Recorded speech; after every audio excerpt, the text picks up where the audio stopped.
La pantalla se abre en un tono de gris casi palpable. La ciudad de Martins Ferry, en Ohio, parece un retrato desvaído de sí misma, una herida abierta en el corazón industrial de América.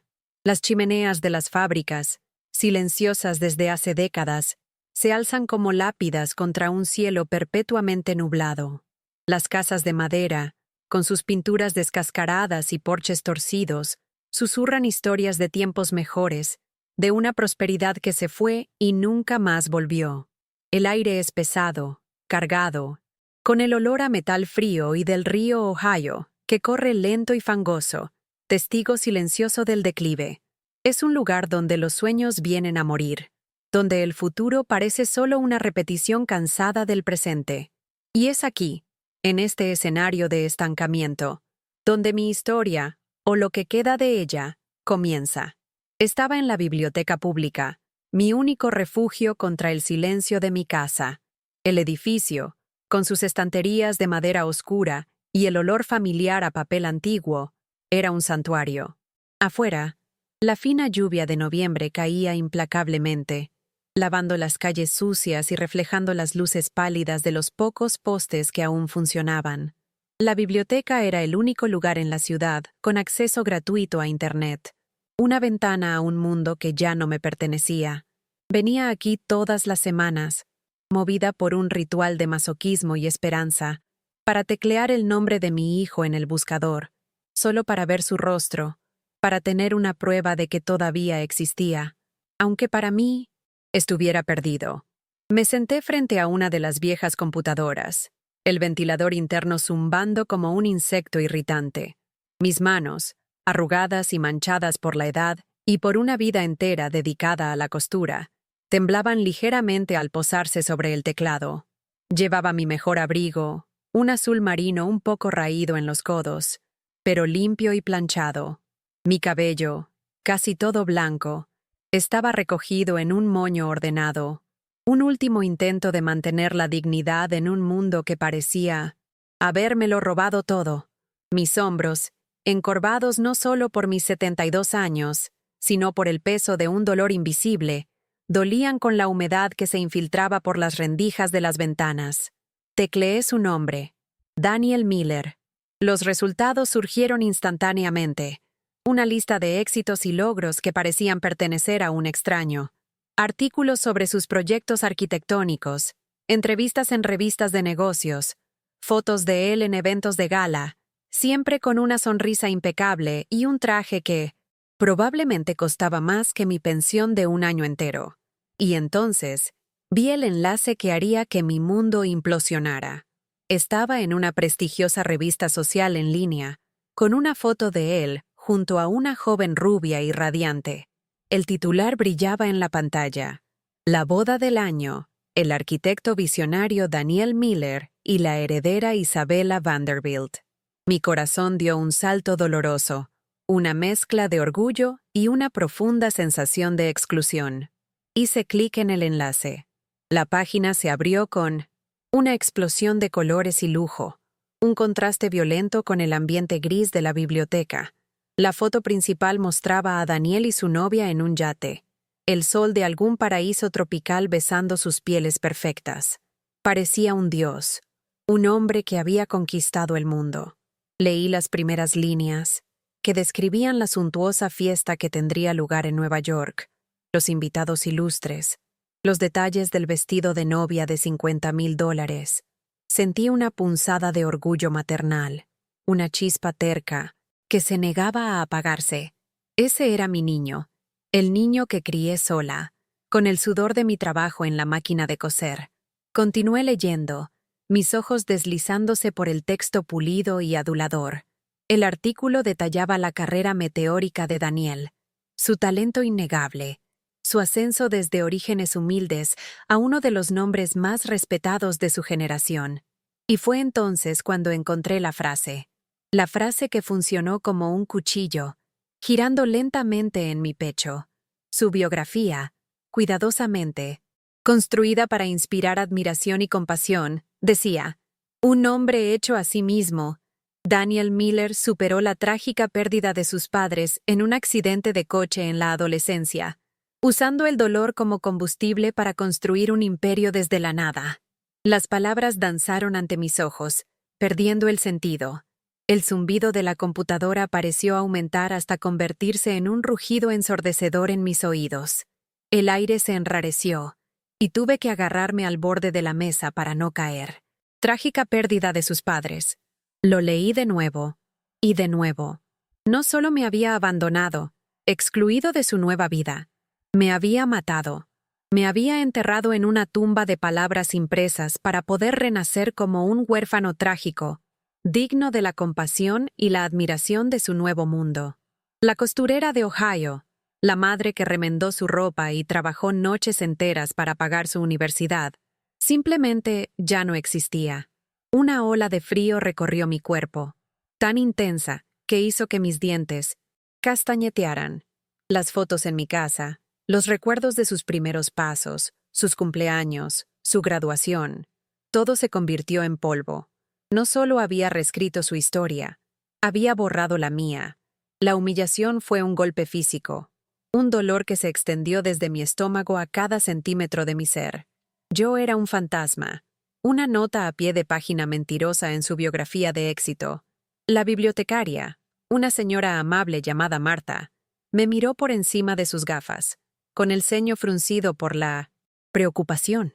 Yo solo negué con la cabeza, incapaz de formar palabras. Sentí un nudo en la garganta, un sollozo que luché con todas mis fuerzas por tragar. No podía derrumbarme allí, en ese espacio público. Con un esfuerzo monumental, cerré la página de Internet. El rostro sonriente de Daniel desapareció, pero la imagen de su traición estaba grabada a fuego en mi mente. Me levanté despacio, con las piernas débiles y temblorosas. Cada paso para salir de la biblioteca parecía pesar una tonelada. El dolor pasivo que había llevado durante años, la tristeza silenciosa del abandono, se estaba transformando en algo nuevo, algo cortante y afilado. Era la necesidad visceral de demostrar que estaba viva. Al empujar la pesada puerta de madera y sentir el aire helado de noviembre en mi rostro, una claridad cortante atravesó mi niebla de dolor. Él no tendría el poder de borrarme. No convertiría mi vida, mi sacrificio, en una mentira conveniente. En ese momento, bajo el cielo gris de Ohio, la frágil costurera jubilada murió, y en su lugar nació una mujer con una misión: recuperar su existencia. No sabía cómo, no tenía dinero ni recursos, pero iría a esa boda, iría a Nueva York, y miraría a mi hijo a los ojos mientras él le mentía al mundo. La fina lluvia se mezcló con las lágrimas silenciosas que finalmente comenzaron a rodar por mi rostro. Pero no eran solo lágrimas de dolor. Había una nueva llama en mi pecho, una chispa de furia y determinación. Su mentira, destinada a enterrarme para siempre, en realidad, me había resucitado. ¿Quería ser un huérfano? Pues bien, iba a conocer al fantasma de su madre, el fantasma que se negaba a permanecer en su tumba. Yo no era un recuerdo trágico, yo era Elena Miller, y el mundo, especialmente su mundo, sabría que todavía estaba respirando. El camino a casa pareció diferente. Las calles familiares de Martins Ferry, que antes representaban mi confinamiento y olvido, ahora parecían el punto de partida de un viaje inevitable. Cada paso que daba sobre el asfalto agrietado era un paso hacia la verdad. El dolor no había desaparecido. Al contrario, era más agudo que nunca. Pero ahora tenía un propósito. Ya no era el peso muerto del abandono, sino el combustible que me impulsaría a través del miedo, la fragilidad y la distancia. Ese artículo no fue el final de mi historia. Fue el comienzo de mi lucha. Mientras caminaba, la imagen de mi viejo teléfono de disco en la mesita de la sala vino a mi mente. A su lado, una pequeña tarjeta de visita que guardaba desde hacía meses, de un joven abogado de asistencia jurídica que había dado una charla en el centro comunitario. En ese momento, no tuve el coraje de buscarlo. Ahora, tenía una razón. La justicia, me di cuenta, no se trataba de venganza o destrucción. Se trataba de la restauración de la verdad. Se trataba de reclamar el derecho fundamental a existir en la memoria y en la historia de la persona a la que le diste la vida. La decisión estaba tomada. No iba a gritar ni a hacer un escándalo. Mi fuerza no estaba en mis pulmones, sino en la verdad silenciosa de mi presencia. Aparecería, vestida con mi dignidad, y me mantendría en pie. Mi simple existencia sería la refutación de su elaborada mentira. En ese momento, la humillación en la biblioteca se transformó. Dejó de ser una herida para convertirse en una armadura. Yo no era la madre avergonzada de un hijo ingrato. Era una mujer que luchaba por lo único que le quedaba, su identidad. Y por eso, estaba dispuesta a luchar hasta el final. Historias como esta nos hacen pensar en nuestras propias vidas y en las personas que amamos. Si mi viaje ya ha tocado tu corazón, te invito a suscribirte al canal para no perderte el desarrollo de esta historia. Y, por favor, comenta abajo desde qué ciudad o país me estás viendo. Saber de dónde sois me hace sentir menos sola en esta lucha. De vuelta en mi casa, el silencio era un acusador. Cada objeto parecía gritar la ausencia de Daniel. La casa, con sus muebles modestos, pero impecablemente limpia, era un santuario para la memoria de un hijo que, como acababa de descubrir, me consideraba muerta. Pasé los dedos sobre una fotografía en la pared de la sala. En ella, un Daniel de 8 años sonreía, con un diente frontal menos, sosteniendo un trofeo de un concurso de ciencias. Recordaba ese día, la explosión de orgullo en mi pecho. Le había cosido su pequeño blazer para la ceremonia, trabajando hasta la madrugada para que quedara perfecto. Ahora, al mirar esa imagen, un dolor lancinante me atravesaba. Era el fantasma de un amor que creía eterno e incondicional. Recorrí el pasillo, una galería de nuestras vidas pasadas. Daniel en la graduación de la secundaria. El primero de nuestra familia en ir a la universidad. Daniel en su primer apartamento, pequeño y desordenado. Pero para él era un palacio. En cada foto, yo estaba allí. A veces solo una sombra en la esquina. La mano en su hombro. La sonrisa orgullosa fuera de foco. Yo era la base invisible sobre la cual él construyó su vida.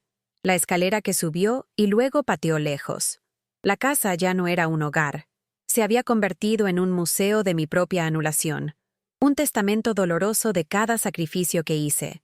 Ahora redefinido como el esfuerzo para criar a un huérfano ficticio. El recuerdo más nítido era el de su partida a la universidad. Había sido aceptado en una prestigiosa facultad de arquitectura, pero la beca no lo cubría todo. No dudé.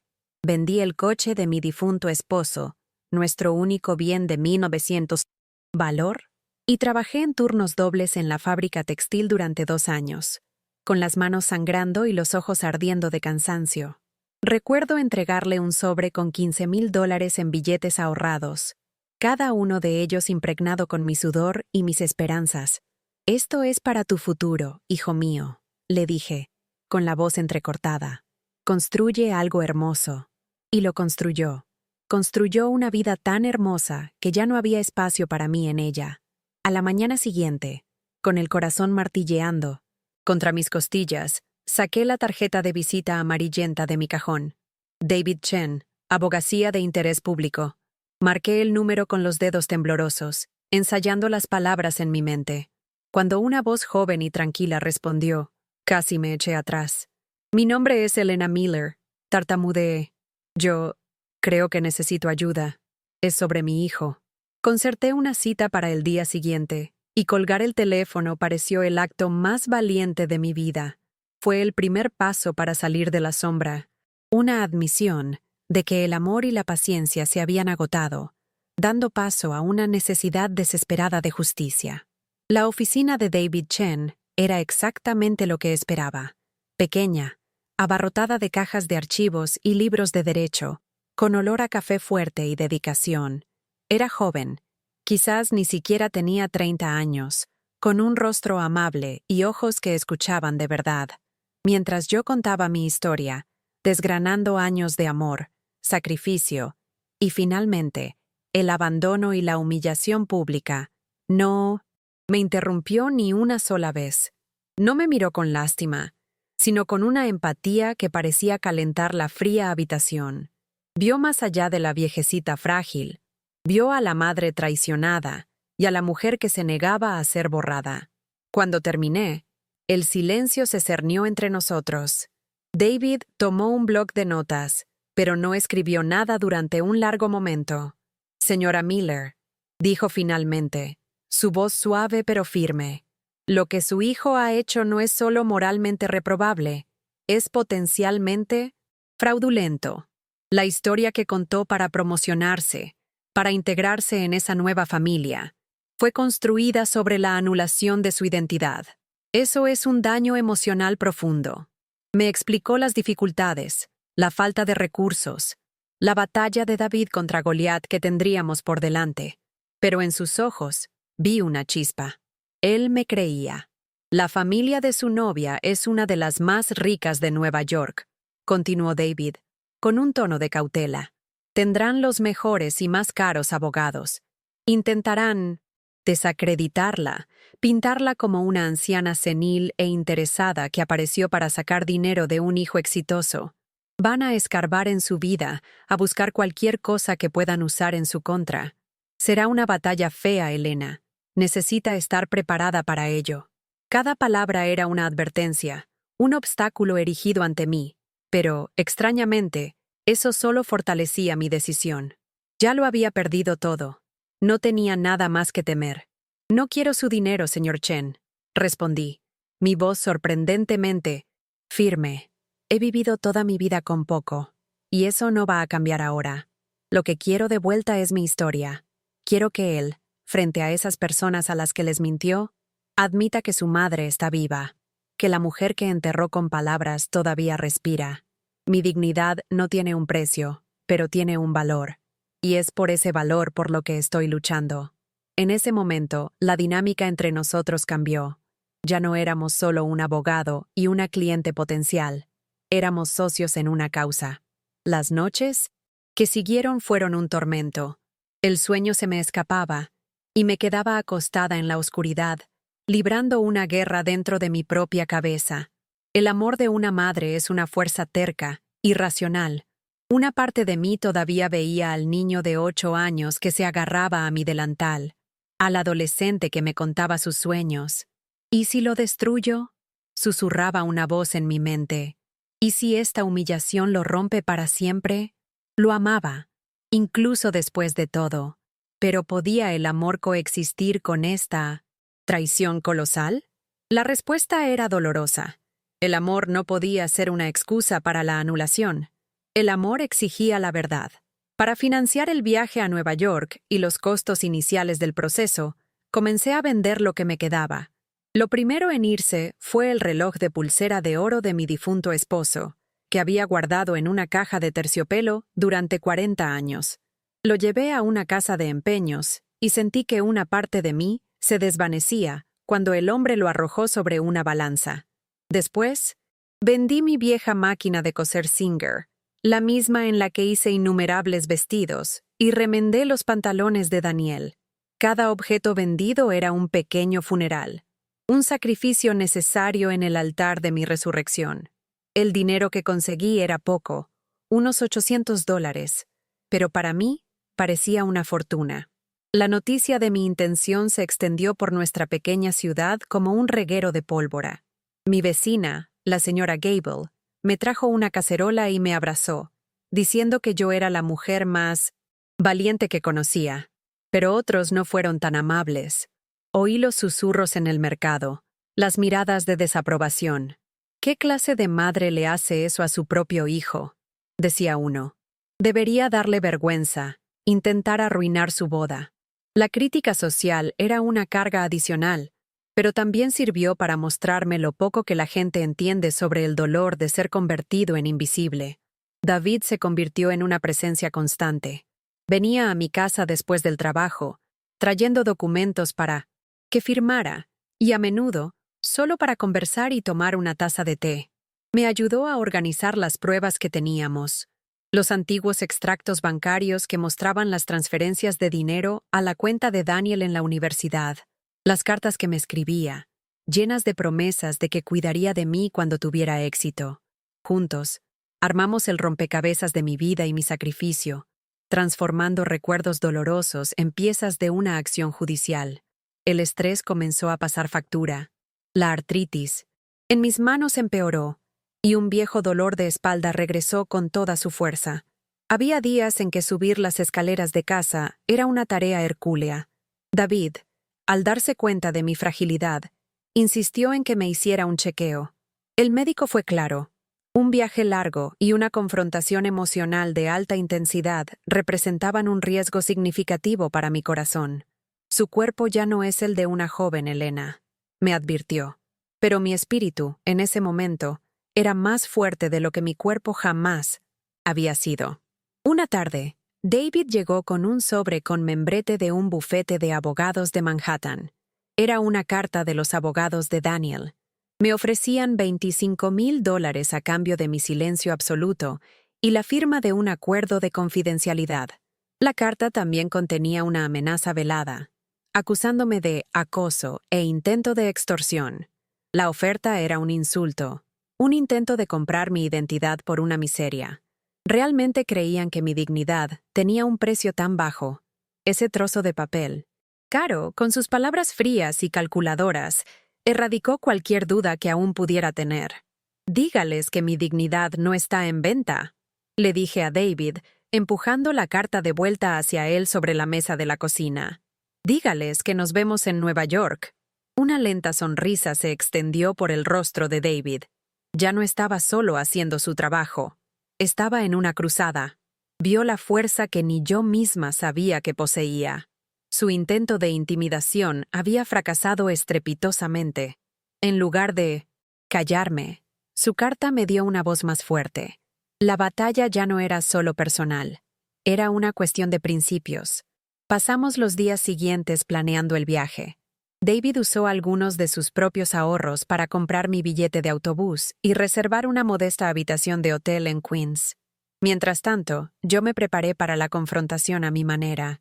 Fui a mi armario y saqué el mejor vestido que tenía, un sencillo vestido de lana azul marino que yo misma hice hace más de 20 años para el bautizo de la hija de una vecina. Estaba un poco pasado de moda, pero era digno. Pasé horas arreglando una pequeña costura y planchándolo con cuidado. Ese vestido sería mi armadura. El día de la partida llegó gris y frío. David me llevó a la estación de autobuses, un lugar ruidoso e impersonal. Me entregó una carpeta con copias de todos los documentos y una citación oficial que había preparado para entregarle a Daniel. «Llámame en cuanto llegues», dijo. Su expresión una mezcla de preocupación y orgullo. «No estás sola en esto, Elena. Recuérdalo». Lo abracé, sintiendo una gratitud inmensa por aquel joven abogado que se convirtió en mi aliado y mi amigo. Subí los escalones del autobús, encontrando un asiento junto a la ventana. El vehículo olía a desinfectante y a viajes largos. Por la ventana, observé a David saludando hasta que se convirtió en un punto pequeño y desapareció. El autobús dio una sacudida y comenzó a moverse, dejando atrás las calles familiares de Martins Ferry.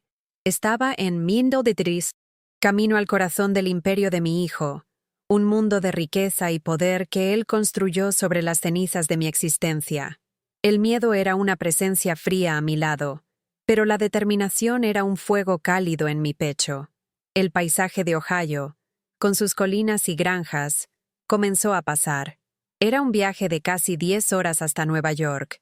Para cualquier otra persona, sería un viaje agotador y monótono. Para mí, era una peregrinación. Cada kilómetro recorrido me alejaba de la mujer que era, la víctima, silenciosa, y me acercaba a la mujer que necesitaba llegar a ser. No sabía lo que me deparaba el futuro, si sería humillada o escuchada, pero por primera vez en mucho tiempo, tenía el control de mi propio destino. Mirando mi reflejo en el cristal oscuro de la ventana, vi el rostro de una mujer anciana, marcado por arrugas de preocupación y tristeza. Pero si mirabas de cerca, en mis ojos, verías algo nuevo, una llama que se negaba a extinguirse. No viajaba a Nueva York para destruir la vida de mi hijo. Viajaba para reclamar la mía. La batalla por mi memoria estaba a punto de comenzar, y yo estaba lista, sin importar el costo. El viaje se extendió durante la noche. Las luces de las ciudades y los coches en la carretera se convirtieron en un borrón hipnótico. Recordé una canción de cuna que le cantaba a Daniel, sobre un pajarito con un ala rota que aprendió a volar de nuevo. En ese largo y solitario viaje en autobús, comprendí que yo era ese pájaro. Daniel no solo me había roto el ala, la había arrancado, pero de alguna manera, estaba encontrando la fuerza no solo para volar, sino para surcar el cielo y enfrentar la tormenta que me esperaba. Finalmente, las luces deslumbrantes de Nueva York aparecieron en el horizonte. Un laberinto de rascacielos que perforaba el cielo nocturno, un monumento al tipo de ambición que le había costado el alma a mi hijo. La ciudad era abrumadora, un gigante de hormigón y luz que me hacía sentir pequeña e insignificante. Pero no me dejé intimidar. Tenía una verdad que contar, y esa verdad era más grande que cualquier edificio, más rica que cualquier fortuna, y más brillante que todas las luces de la ciudad juntas. Había llegado. El salón de baile del Hotel Plaza era un universo aparte. Candelabros de cristal, tan grandes como coches pequeños, derramaban una luz dorada sobre un mar de invitados vestidos de seda y terciopelo. El sonido era una sinfonía de riqueza. El tintineo de copas de champán, risas contenidas y la música suave de un cuarteto de cuerda. Al entrar, acompañada por David, me sentí como una mancha de tinta en una pintura renacentista. Mi sencillo vestido azul, que me parecía tan digno en Ohio, aquí parecía un uniforme de pobreza. Por un instante, el esplendor del lugar me abrumó, una demostración física del abismo que Daniel había cavado entre nosotros. Cada detalle, desde el mármol pulido bajo mis pies hasta las orquídeas raras que adornaban cada mesa, era un susurro de que yo no pertenecía a ese lugar. Nos detuvimos un momento cerca de la entrada, escondidos detrás de una imponente columna.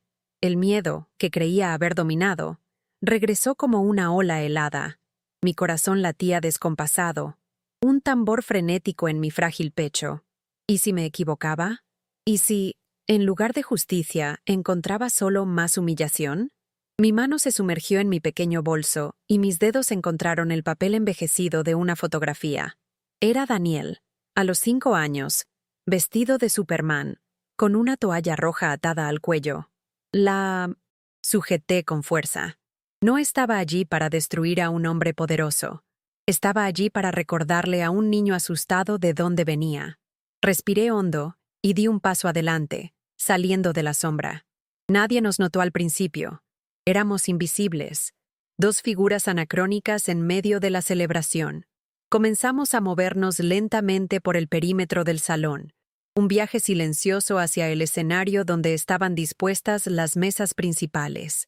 El aire era denso con perfume caro y la complacencia de una vida sin dificultades. Vi a mujeres con collares de diamantes que podrían haber comprado toda mi calle. Vi a hombres riendo mientras sostenían puros cubanos. Para ellos, este era solo otro evento social. Para mí, era el campo de batalla donde se libraría la guerra por mi alma. David caminaba a mi lado. Su presencia tranquila y firme era el único ancla que me impedía ser arrastrada por la corriente de ansiedad. Entonces, lo vi. Estaba en un pequeño escenario, al lado de su novia, que parecía una princesa de cuento de hadas. Daniel estaba impecable en su smoking, el cabello perfectamente peinado, la sonrisa carismática que conocía tan bien iluminando su rostro. Sostenía un micrófono, preparándose para dar un discurso. Al verlo allí, tan a gusto, tan radiante en su mundo de mentiras, la última punzada de vacilación en mi corazón se disolvió, reemplazada por una calma gélida y una resolución inquebrantable. El niño de la fotografía había desaparecido por completo, consumido por el hombre en que se había convertido, y era con ese hombre con quien necesitaba ajustar cuentas. Golpeó ligeramente el micrófono, y el sonido llamó la atención de todos. «Si puedo tener su atención por un momento», comenzó, su voz resonando en el salón con una confianza pulida. Agradeció a los invitados, elogió la belleza de su novia y rindió homenaje a la familia de ella por acogerlo tan calurosamente. Como muchos de ustedes saben, continuó, el tono cambiando a una solemnidad ensayada. Mi viaje hasta aquí ha sido, en muchos aspectos, solitario. Sentí que se me contraía el estómago. La mentira estaba a punto de ser pronunciada una vez más, esta vez para la audiencia más importante de su vida. Crecí aprendiendo a contar solo conmigo mismo, dijo Daniel, y algunos invitados asintieron con compasión. Perder a mis padres tan joven me forjó en el fuego de la adversidad, enseñándome que la resiliencia es la mayor de las virtudes. Daría cualquier cosa para que pudieran estar aquí hoy, para ver al hombre en que me he convertido y para conocer a la mujer increíble que es Isabela. Pero sé que están cuidándome, orgullosos. Sus palabras, tan elocuentes y falsas, flotaron en el aire, y pude sentir la simpatía de la multitud envolviéndolo como un manto protector. Era la obra maestra de su vida de engaños, y era mi señal. Mientras él hablaba, comenzamos nuestra caminata. Salimos de la periferia y nos movimos en línea recta, por el pasillo central que llevaba al escenario. No corrimos, pero cada paso era deliberado, cargado de significado. La gente empezó a notarnos. Las conversaciones cesaron. Las cabezas se giraron. Un murmullo recorrió el salón. Una ola de curiosidad y confusión. ¿Quién era esa señora mayor con un vestido sencillo, caminando con tanta determinación hacia el novio? El foco de la sala comenzó a cambiar, a alejarse del orador y a concentrarse en la extraña interrupción que se aproximaba. Daniel, inmerso en su propio drama, fue el último en darse cuenta. Fue el cambio en la expresión de su novia lo que lo alertó. Se detuvo a mitad de una frase, sus ojos siguiendo la mirada de ella hacia el centro del salón. Y entonces, nuestras miradas se encontraron. 20 metros nos separaban, pero pareció 1 centímetro. La sonrisa carismática de Daniel se congeló, rompiéndose como una fina capa de hielo. El color desapareció de su rostro, dejando tras de sí una palidez mortal. El micrófono en su mano tembló visiblemente. El tiempo pareció detenerse. Todo el aire fue succionado de ese magnífico salón. El silencio que siguió fue lo más fuerte que he oído en mi vida. Era un silencio absoluto, pesado, embarazoso. El cuarteto de cuerda había dejado de tocar. El tintineo del hielo en los vasos cesó. Más de 200 invitados contuvieron la respiración colectivamente, sus ojos alternando entre mí y la estatua de shock en el escenario. En ese silencio, mi presencia era un grito. Mi sencillo vestido azul era una afrenta a la opulencia. Mi rostro arrugado era un testamento contra su historia de orfandad. No necesité decir una palabra para que apareciera la primera grieta en su mundo perfecto. Un camarero, quizás pensando que yo era una pariente perdida que necesitaba hacer un brindis, empujó un pedestal con un micrófono de repuesto en mi dirección. Acepté la invitación silenciosa. Mis dedos temblaron al tocar el metal frío. Acerqué mis labios al micrófono, mi corazón latiendo contra mis costillas como un pájaro atrapado. Mi voz salió, no como la acusación iracunda que había ensayado en mi mente, sino como un susurro tembloroso, amplificado para que todos pudieran oír. Daniel, hijo, dije, las palabras cargadas con el peso de toda una vida. Solo quería que supieras, no morí. Estoy aquí. Un suspiro colectivo recorrió el salón. Las palabras, tan simples y tan devastadoras, flotaron en el aire.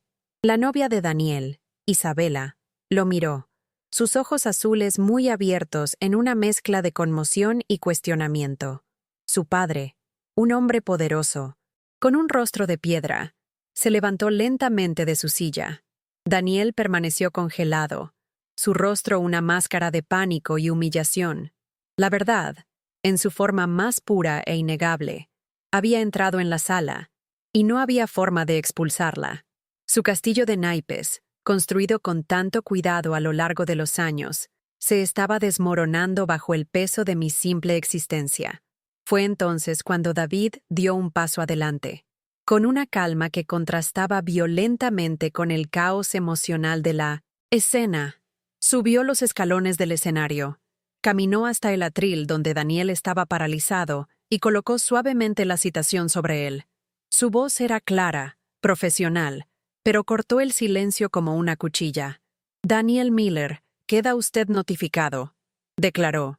Se trata de una demanda por fraude y daños emocionales, citando, entre otras cosas, los $15,000 que su madre, Elena Miller, le proporcionó para la educación que impulsó su carrera. En ese preciso instante, mientras observaba, el miedo puro y la vergüenza abrumadora en el rostro de mi hijo, algo dentro de mí se rompió y se curó al mismo tiempo. El dolor insoportable del abandono, la humillación que me consumió en la biblioteca, el peso que había llevado sobre mis hombros durante años, todo eso simplemente se disipó. Fue una liberación. Ya no necesitaba su amor, no necesitaba su arrepentimiento, no necesitaba su aprobación. Al verlo allí, despojado de sus mentiras, pequeño y expuesto, me liberé de la necesidad de ser validada por él. Le di una última mirada. No había odio en mi corazón, ni siquiera lástima. Solo había una profunda tristeza por la pérdida, no de mi vida, sino de su alma. Estaba de luto por el niño que había sido y por el hombre que nunca llegaría a ser. Había recuperado mi verdad, y eso era suficiente. Mi poder no provenía de destruirlo, sino de reconstruirme a mí misma, de levantarme de las cenizas en las que intentó dejarme. Había encontrado mi voz, y ya no necesitaba su permiso para ser escuchada. Sin decir nada más, me di la vuelta. David bajó del escenario y puso una mano firme en mi espalda. Juntos, caminamos de regreso por el mismo pasillo central. La multitud se abrió para nosotros, sus rostros un mosaico de asombro y conmoción. Detrás de nosotros, el silencio se rompió. Gritos, acusaciones, el sonido de un vaso al romperse. La fiesta había terminado, pero no miré hacia atrás. Seguí caminando, con la cabeza en alto, fuera de ese salón dorado y hacia la luz incierta de mi propio futuro. La batalla había terminado y, de una manera que nunca esperé, había ganado. Salir del Hotel Plaza y adentrarse en la noche de Nueva York fue como emerger de un sueño febril al aire límpido y frío de la realidad. El sonido caótico del tráfico, las sirenas lejanas y las luces deslumbrantes de la ciudad me envolvieron, pero por primera vez no me sentí intimidada. Al contrario, sentí una paz profunda y abrumadora, como un soldado que finalmente depone las armas después de una larga guerra. El peso que había llevado sobre mis hombros, la carga de ser invisible, se había quedado atrás en ese salón dorado. David caminó silenciosamente a mi lado, pero su presencia era un consuelo inmenso. En ese momento, bajo las luces artificiales de una ciudad que no era la mía, me sentí más en casa en mi propia piel que en toda mi vida. Al día siguiente, la historia explotó. De vuelta en mi modesta habitación de hotel en Queens, vi los titulares en los sitios de noticias que David me mostró. En su portátil, boda millonaria cancelada tras aparición impactante de la madre fallecida del novio. Los reportajes eran sensacionalistas, llenos de especulaciones y fotos granuladas de mí saliendo del hotel. Pero, al leer sobre la ruina de la reputación de Daniel y el desmoronamiento de su vida perfectamente construida, no sentí ni una pizca de alegría o venganza. Sentí solo un alivio melancólico. La verdad, por muy dolorosa que fuera, había encontrado su camino. Su vida de mentiras era un castillo de naipes, y mi simple presencia había sido la ráfaga de viento que lo derribó. La caída de Daniel fue rápida y brutal. La familia Vanderbilt, humillada públicamente, no solo canceló la boda, sino que usó su inmensa influencia para cerrarle todas las puertas.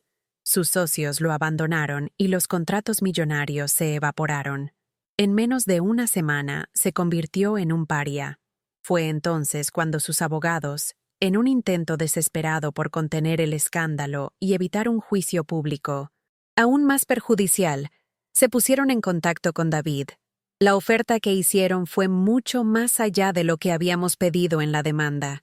Era una cantidad sustancial, una fortuna para alguien como yo, ofrecida a cambio de mi silencio perpetuo. David me presentó los términos del acuerdo en nuestro último día en Nueva York. El dinero era suficiente para que yo viviera el resto de mis días con lujo y comodidad, pero miré los números en la página y no sentí nada. El dinero nunca fue el objetivo. Sin embargo, vi en esos números no un premio, sino una herramienta, una semilla, una oportunidad de transformar la fealdad de mi dolor en algo hermoso y duradero. Acepto, le dije a David, pero no por mí. En ese momento, una idea, que hasta entonces era solo un susurro en mi mente, comenzó a tomar forma, clara y poderosa. El viaje de regreso en autobús a Ohio fue un viaje de transformación. Ya no era la mujer frágil y asustada que había hecho el trayecto de ida. Era una mujer con un propósito, y por primera vez en mi vida, con los medios para realizarlo. Mirando por la ventana, el paisaje gris de mi ciudad natal ya no me parecía un símbolo de declive, sino un campo fértil. Vi los rostros de otros ancianos en las calles, rostros marcados por la soledad y el olvido, y reconocí mi propia historia en sus ojos. Mi sufrimiento no era exclusivo, era un eco de un dolor silencioso vivido por muchos, y decidí que no me quedaría más en silencio. Y así nació el proyecto Memoria Viva.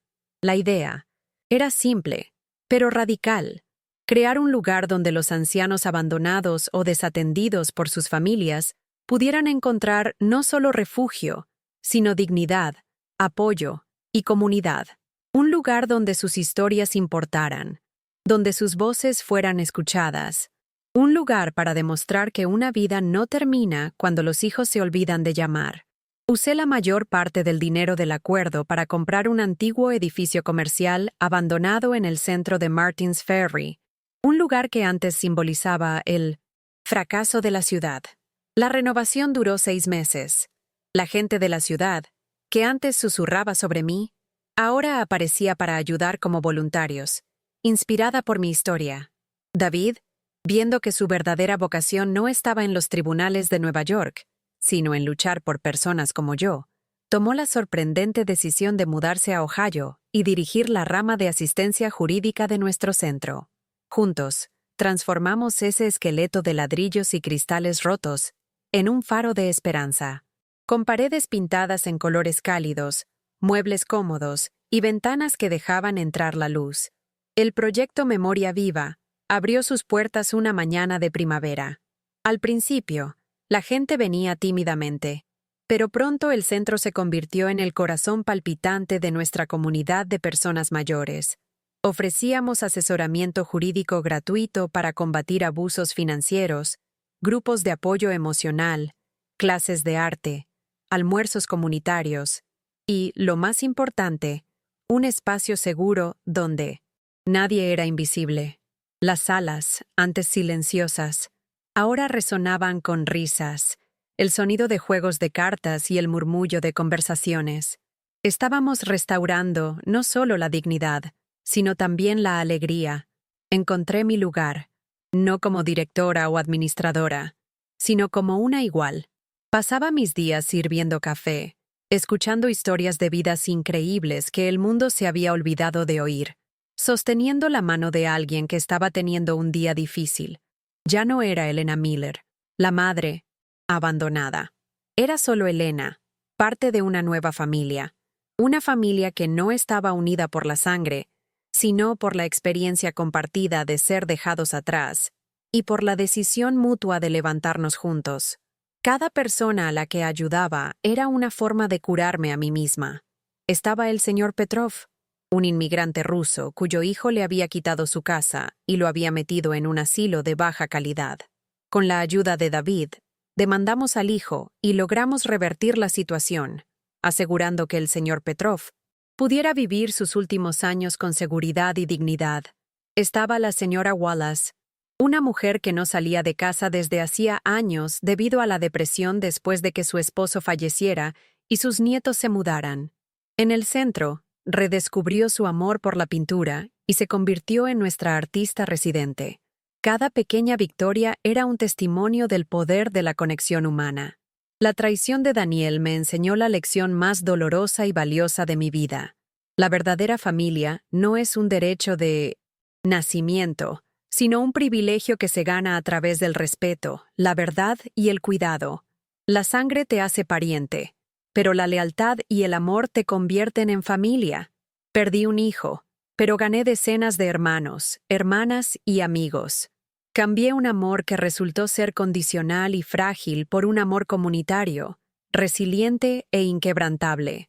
Mi vida, que parecía haber terminado, en realidad, solo acababa de empezar.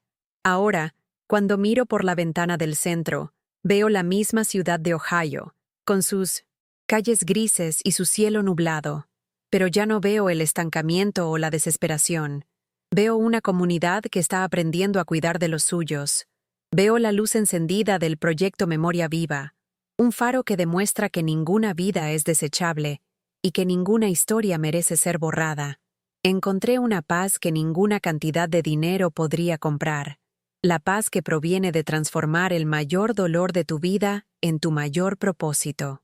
Mi viaje fue largo y lleno de sufrimiento, pero me llevó a un lugar de amor y significado que nunca imaginé posible. No borré los recuerdos de mi hijo. En su lugar, construí un monumento vivo para todas las memorias que corren el riesgo de ser olvidadas. Prueba de que la dignidad no tiene precio, y que la verdad, aunque se susurre, acabará por encontrar un camino hacia la luz.